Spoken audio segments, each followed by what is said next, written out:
नमस्कार प्यारे बच्चों। आज हम 10वीं कक्षा की पाठ्य पुस्तक क्षितिज का पहला अध्याय सूरदास के पद पर चर्चा करेंगे। जैसा कि आपको पता ही है, आपकी पाठ्य पुस्तक क्षितिज में सूरदास जी के भ्रमर गीत से 4 पद लिए गए हैं। आज हम पहले 2 पदों पर ही चर्चा करेंगे। जैसा कि आपको दिखाई दे रहा है, सूरदास जी का जन्म 1478 ईस्वी में माना जाता है और एक मान्यता के अनुसार इनका जो जन्म है वो मथुरा के निकट रेणुका या रुनकता क्षेत्र में माना जाता है।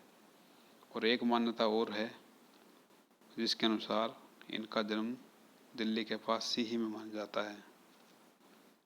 ये महाप्रभु वल्लभाचार्य जी के शिष्य थे और उनके 8 शिष्यों में, या यूँ कहें कि 8 छाप कवियों में सर्वाधिक लोकप्रिय भी थे। इनके ग्रंथों की अगर बात करें तो इनके ग्रंथों में सूर सागर, साहित्य लहरी और सूर सारावली में सूर सागर ही सबसे ज़्यादा प्रसिद्ध हुआ। पशुपालन करते थे, खेती करते थे और इनको दिखाई नहीं देता था, इसलिए इनका नाम सूरदास पड़ा। इनकी मृत्यु की बात करें तो सन 1583 में पारसौली में इनका निधन हुआ, ऐसा माना जाता है। भाषा की बात करें तो ब्रज भाषा में इन्होंने अपने साहित्य की रचना की है। तो अब हम इनके पदों पर बात करते हैं।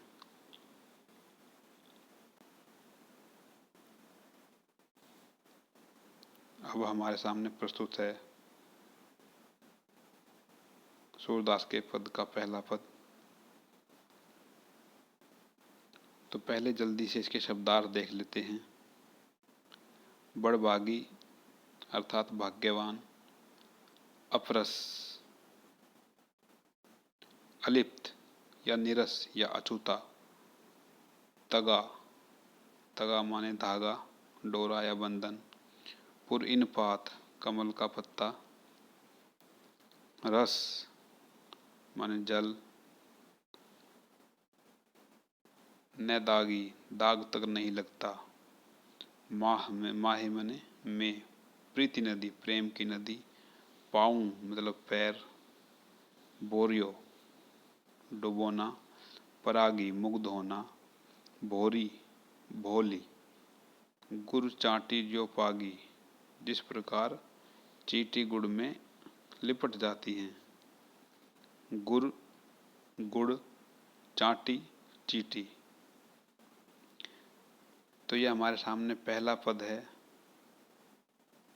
और ये जो सूरदास के चारों पद हैं,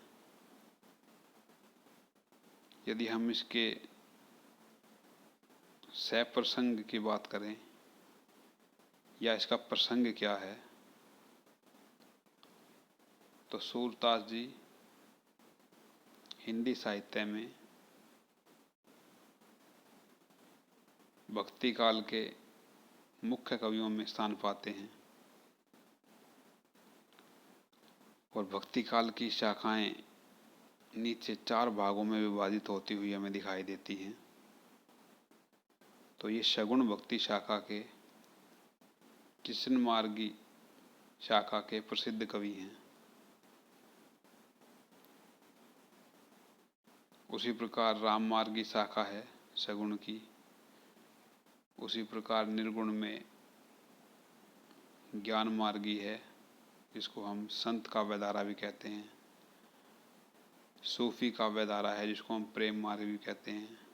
तो इस प्रकार सगुण और निर्गुण 2 धाराओं में से ज्ञान मार्गी और प्रेम मार्गी शाखाएं निकली और सगुण शाखा में से 2 शाखाएं निकलती हैं, एक राम मार्गी और कृष्ण मार्गी।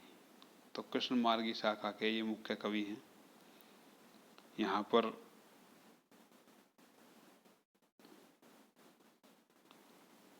सगुण भक्ति धारा की विजय दिखाई गई है निर्गुण भक्ति धारा पर।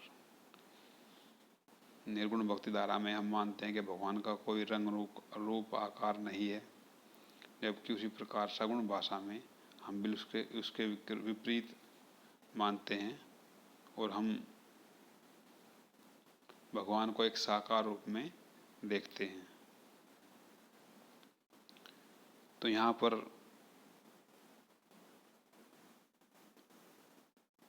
प्रसंग में श्री कृष्ण जी मथुरा को छोड़कर द्वारका चले गए, द्वारकाधीश हो गए और वहाँ से अपने मित्र उद्धव को ज्ञान का संदेश देने के लिए द्वारका से मथुरा उन्हें भेजा और यह संदेश उन्हें गोपियों को देना था जो कि श्री कृष्ण के प्रेम में पूरी तरह लिप्त हैं। तो ये पहला पद है, उदो तुम हो अति बड़भागी, अप्रस रहत स्नेह तगात है नाहिन मन अनुरागी।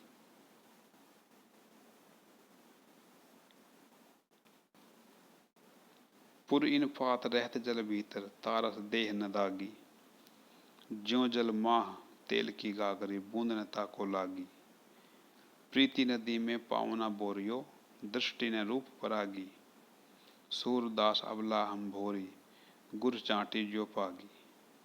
शब्दार्थ होने के बाद आपको कुछ तो आसानी हुई होगी समझने में, और बाकी इसकी व्याख्या कर लेते हैं। यहाँ पर गोपियाँ उद्धव को कहती हैं कि उद्धव तुम हो अति बड़भागी। बड़भागी मतलब भाग्यवान, लेकिन यहाँ पर उसको भाग्यवान कहने के पीछे वो उसे ताना दे रही हैं कि तुम्हारा भाग्य जो है फूटा हुआ है। वो कैसे, हम आगे उसको समझ जाएंगे। अप्रस रहत स्नेह तगात है। अप्रस मतलब अछूता। अभी तक आप स्नेह की नदी से, प्रेम की नदी से अछूते ही रहे। नाहिन मन अनुरागी, और अभी तक तुम्हारे मन में अनुराग की या प्रेम की कोई भी भावना नहीं जगी। अब यहाँ पर वो बड़भागी कह रही हैं कि तुम बिल्कुल प्रेम के सागर में रह रहे हो और फिर भी वहाँ पर अछूते हो। मतलब कि आपको श्री कृष्ण का सानिध्य मिला है और फिर भी आप प्रेम में नहीं पड़े, तो आपसे बड़ा बड़भागी कौन है। आगे वो कहती हैं कि पुर इनि पात रहत जल भीतर। पुर इनि पात, कमल का पत्ता जो हमेशा जल के भीतर ही पड़ा रहता है। तारस देह न दागी, फिर भी उसके पत्तों पर पानी का कोई भी असर नहीं होता। उसी प्रकार तुम हो तो प्रेम की नदी के अंदर ही, लेकिन प्रेम की नदी का जो रस है, जो जल है, उससे आप अछूते हो, निर्लिप्त हो। ज्यों जल माह तेल की गागरी, बूंद न ताको लागी। जिस प्रकार तेल की गागरी को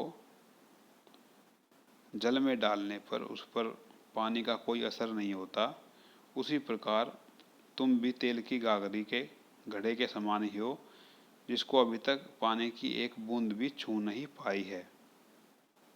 और आगे वो इसी प्रकार का ताना देते हुए कहती हैं कि प्रीति नदी में पाँव न बोरियो, कि अभी तक आपने प्रेम रूपी नदी में पाँव डुबोया ही नहीं है।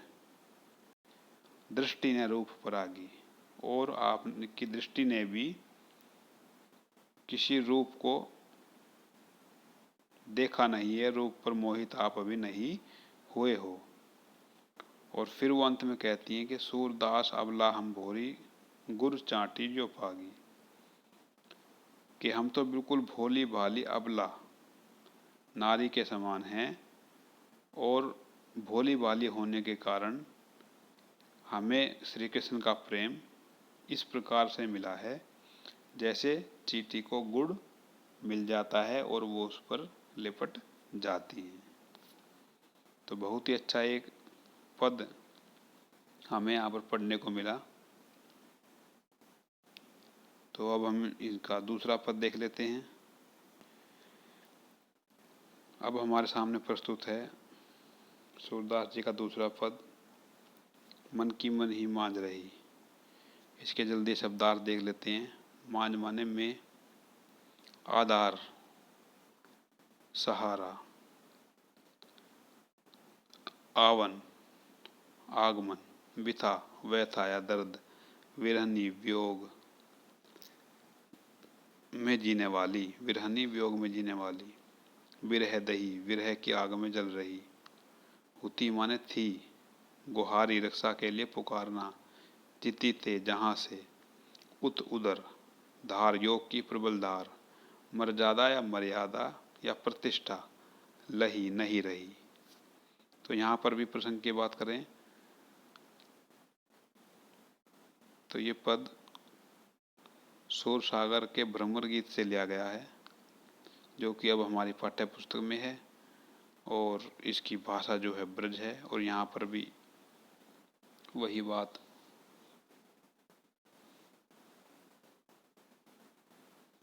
एक तरह से द्वंद्व दिखाया गया है, सगुण भक्ति धारा का और निर्गुण भक्ति धारा का। तो यहाँ पर भी गोपियाँ कहती हैं कि मन की मन ही मान रही, कि हमारे मन की जो बात है वो हमारे मन में ही रह गई। क्यों रह गई? क्योंकि श्री कृष्ण उनसे मिलने के लिए नहीं आए। यदि श्री कृष्ण जी उनसे मिलने के लिए आ जाते तो उनके मन की जो थी वो निकल जाती, लेकिन अब मन की बात मन में ही रह गई। कहिए जाई कौन पे उदो, ना ही परत कहीं। और गोपियाँ उदो से कहती हैं, कहिए जाए कौन पे उदो, कि हम अपने मन की बात को किससे जाकर कहें। ना ही परत कहीं, कि हमारी कहीं भी परती नहीं खाती, कोई भी हमारी बात को नहीं सुनता। अवधि आधार आस आवन की, तन मन बिथा सही। अवधि माने समय, आधार जिसका कोई आधार ही नहीं है, आस आवन की, कि उनके आने का जो समय है वो निराधार है, हमें नहीं पता वो कब आएंगे। और अभी भी उन्होंने खुद आने के बजाय आपको हमसे मिलने के लिए भेज दिया है। तन मन भी था सही, और हमारे तन और मन में बहुत सारा दर्द विरह का वो मौजूद है, वो हम किससे कहें। अब इन जोग संदेश नी सुनी सुनी, बिरहनी बिरह दही। और आपके योग के संदेश को सुन सुनकर हम गोपियाँ विरह की आग में जल रही हैं। चाहती हुती गुहारी जीती ते, उत्ते धार बही। और जहाँ से हम गुहार लगाना चाहती थी प्रेम की, उनका प्रेम पाना चाहती थी, वहीं से ही योग की प्रबल धार बह रही है। तो हमारी जो प्रार्थना करना है वो व्यर्थ है। हम किससे प्रार्थना करें, क्योंकि उनका मन ही हमारे प्रति बदल गया है। सूरदास अब धीर धरी, क्यों मर्यादा न लही। और फिर वो अंत में कहती हैं कि हम अब किस कारण धैर्य धारण करें। क्यों? क्योंकि वो इतने समय से हम उनका इंतजार कर रहे थे, लेकिन वो अभी भी हमसे मिलने के लिए नहीं आए। तो हमारा धैर्य जो है वो जवाब दे रहा है, और हमारी मर्यादा जो है वो टूट रही है। तो इस प्रकार से हमने दो पदों की व्याख्या की। मैं उम्मीद करता हूँ कि आपको अच्छे समझ में आए होंगे, और अगली कक्षा में हम अन्य दो पदों की भी व्याख्या करेंगे, चर्चा करेंगे। तो अगर आपको वीडियो अच्छा लगा तो इसको लाइक करें, शेयर करें, सब्सक्राइब करें, ताकि आगे भी आपको ऐसे अच्छे अच्छे वीडियो मिलते रहें। धन्यवाद।